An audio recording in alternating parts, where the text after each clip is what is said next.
Hello! Welcome back to my channel. Ako pa rin ito si Dandy, at kung baguhan ka sa aking YouTube channel ay huwag mong kalilimutan na mag-like, share, subscribe dito sa aking mga videos, at huwag mong kalilimutan mag-bell para notify ka sa aking mga bagong YouTube na ipopost.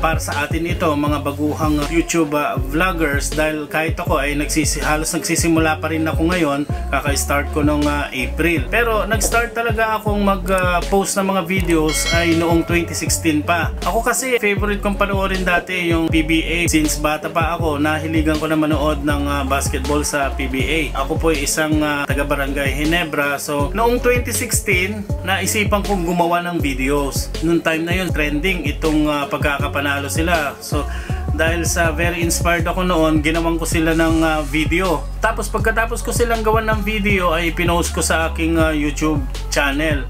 Noong time na yon, wala pa akong kaalam-alam na pwedeng ma-monetize or pwedeng kumita ng pera sa YouTube. Basta ako kasi nag-upload lang ako ng 2 video ko doon para doon sa mga fans ng Barangay Ginebra dati. Tapos yung link noon, pinost ko doon sa aking Facebook account. Tapos nag-tag ako doon sa maraming mga group ng mga fans ng Ginebra. Nung ginawa ko kasi yung video na yon, talagang very inspired ako noon. So iniisip ko na naku, siguradong magugustuhan ito ng mga fans ng Barangay Ginebra. Nasa aking YouTube channel naman yung videos na yun, yung 2 video na nag-trending. Ang ipapakita ko lang sa inyo o yung kanyang mga naging views noong panahon na in-upload ko siya noong October 2016. Ipapakita ko sa inyo kung ilan yung mga naging views niya. Okay, so andito tayo sa aking sa Android phone. Pupunta tayo dito sa YouTube Studio. So ito yung mga ito na yung aking mga na-upload na videos. Ipapakita ko sa inyo yung mga first 2 na in-upload ko na video. Actually 3 nga yan eh. Itong 3 yan, inedit ko yan. Una kong inedit ito, tapos sumunod ito, tapos nag-video din kasi kami ng reaction namin ng pamilya ko noong nag-champion tong Barangay Ginebra. Pero ang pag-uusapan natin ngayon ay itong mga naging views nito, no. So tingnan natin kung ano yung mga unang naging views nito. Punta tayo sa analytics, real time views. Pindutin natin itong lifetime. Itong lifetime. So yan, ipinost ko siya noong October 11, 2016. Kung makikita nyo, pagka-post ko pa lang, medyo tumaas na yung kanyang views. Tingnan natin kung ilan itong mga nag-views na ito. 141 kaagad, October 11. Tapos tumaas ng tumaas yan. Ayan naging 8,602. Kasi nga nung panahon na yan, nagtitrending na ang Ginebra. Lalo yan naging 47,607. Grabe, October 16, 2016. So ibig sabihin, since pinost ko ng October 11, 12, 13, 14, 15, 16, 5 araw, dumami pa ng dumami yung kanyang views.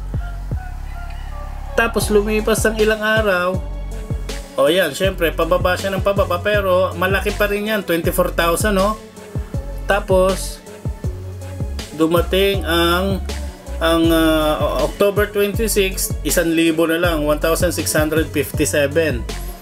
Tapos, ang akala ko, talagang wala na manonood dito, pero tingnan nyo, may 711 pa rin, malaki pa rin yan. Tapos may 239, malaki pa rin yan. Kasi ako, kapag umabot ng 100 ang viewers mo sa isang araw, malaki pa rin sa akin yun. Kasi, big sabihin, may mga nanonood pa rin. Ayan 170. Ito yung unang video ko na ipinost nung, hindi pa nagcha-champion Ginebra dyan. Semifinals pa lang pagkakaalam ko Semifinals to finals pa lang. Ito, ayun oh, tataas siya, bababa, tataas, bababa. So depende sa panahon, depende sa buwan. Kung may manonood ng iyong mga videos. Yung mga time na yan, from 2016, after kong maipost ito, wala na akong pakialam sa dalawang video na ito. Hindi ko na alam kung ano nang nangyayari. So wala akong idea kung may nanonood pa o wala na, kasi nga busy na ako sa trabaho nun. Ayan, nag 1,000 ulit siya, tumaas ulit siya. So forward natin siya sa 2017. Ayan oh. Hindi mo alam kung bumababa na rin yung kanyang mga views. Hanggang sa nag 2018. Hindi pa rin siya nawawalan ng viewers. Talagang tuloy-tuloy pa rin siya. Ito, itong mataas na ito. Kahit pa paano, may nanood pa rin ng 2019. 2016 ko pa rin ito ipinost, 1,224. May nanonood pa rin. Kahit na biglang bagsak siya sa nung July 14, 2019, may 65 pa rin na nanood. Puntahan natin yung yung 2020. Ito na siya, June. Mayroon pa rin nanonood. Ito as of June 29, 141. So, nag-average pa rin siya ng ng 100 pababa pataas ang mga viewers nito. Puntahan naman natin yung isang nung nag-champion na ang Ginebra. Ito 'yon. Nang nag-champion ang Ginebra. Tignan natin. Sa analytics, sa real-time views. Ayun, ito naman yung analytics ng aking pangalawang video. Ito yung nag-champion ng Barangay Ginebra. Dilagay ko na siya sa lifetime. Pinost ko siya noong October 21. Kung yung isa na una is October 11, ito October 21 kasi nag-champion na ang Ginebra rito. Kasi tignan nyo, first post ko pa lang meron na siyang 2,746 ang nag-views. Ayan. Tapos yung mga sumunod na araw na, ayan, may 169. Ayan oh. Tataas bababa rin siya. Pero at least kahit pa paano hindi siya nawawala ng mga views. Mayroon pang 7,101.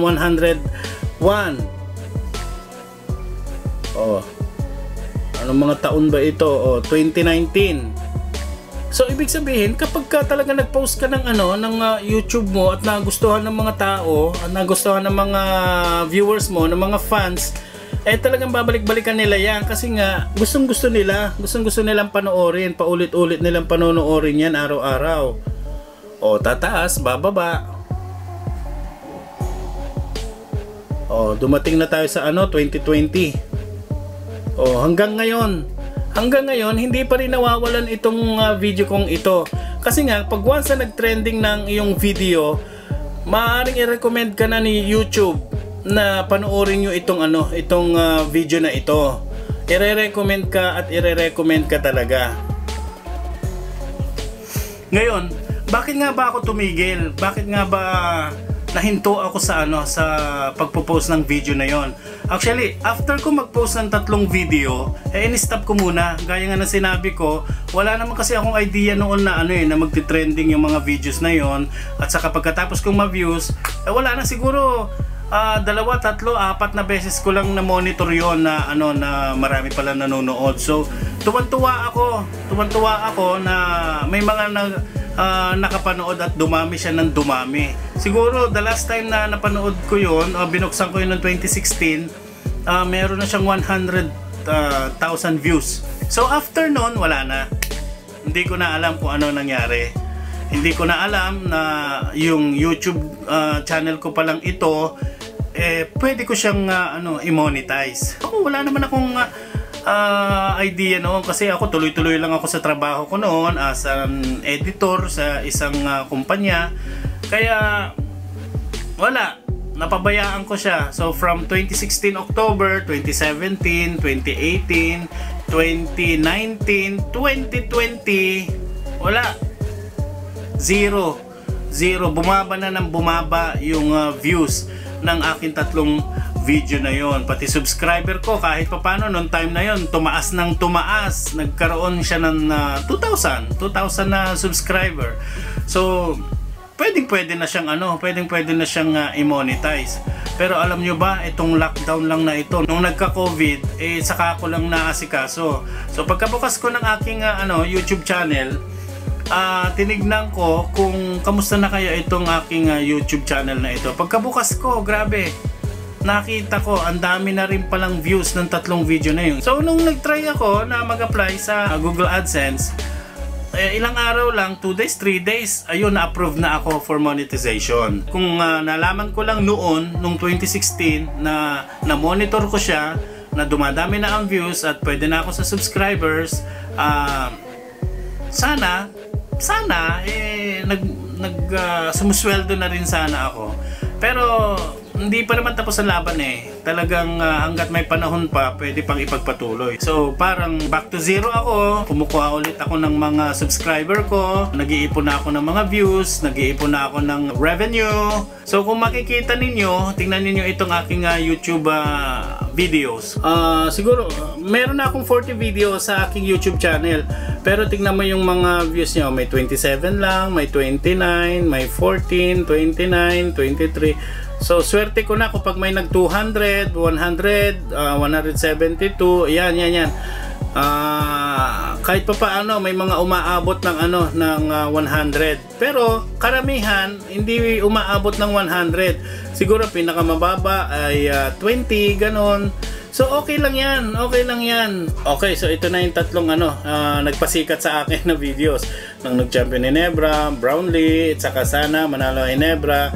So okay lang yan.